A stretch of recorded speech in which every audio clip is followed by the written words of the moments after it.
I get a call from a title company. Hey, Pace, we need you to remove your memorandum. I'm like, I'm sorry. The lady was an absolute liar.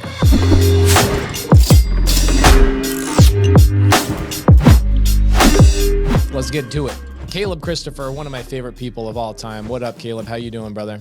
Man, hey, quick question. I've got a deal. It's Subto. The sellers would like to delay by a year. I'm okay letting them do that because they're also offering to cover our out-of-pocket expenses, but they don't want to sign an extension. I have filed a memorandum of contract, and I remember you said you did something like that. Can you remind me what it is you did to make sure that they didn't go around you with the memorandum? I've done this multiple times. I had a deal with actually a veteran.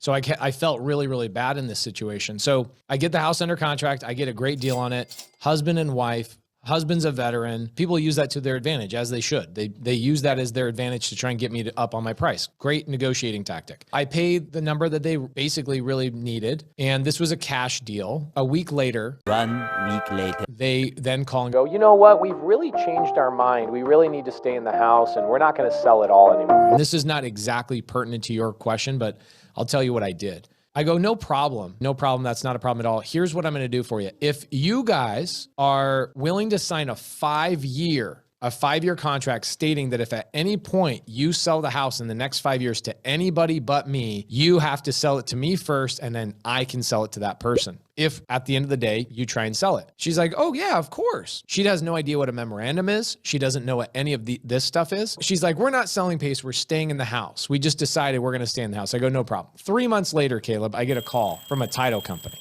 Hey, Pace, we need you to remove your memorandum. I'm like, I'm sorry. Here's the copy of the contract. I have a 5-year contract against the property. The lady was an absolute liar. What they did is they ended up having to buy me out of my contract. Basically went to the title company. I say, hey, tell the other buyer to reach out to me. I'll work out a deal with them. What we ended up doing is I worked out a deal where they just cut me a check for 25 grand and I walked away. So you want to protect your right, obviously through a memorandum. More importantly, when you write your memorandum, make sure you get something that states like, here's my full agreement. If you put a memorandum on a property without a copy of your contract, the title company or the closing attorney can go around it without having to reach out to you. But if you have a copy of your contract attached to it, they have to read it. And if they don't, then you can go back to them and sue the title company who closed the transaction around you. So make sure you get your memorandum, put it on there.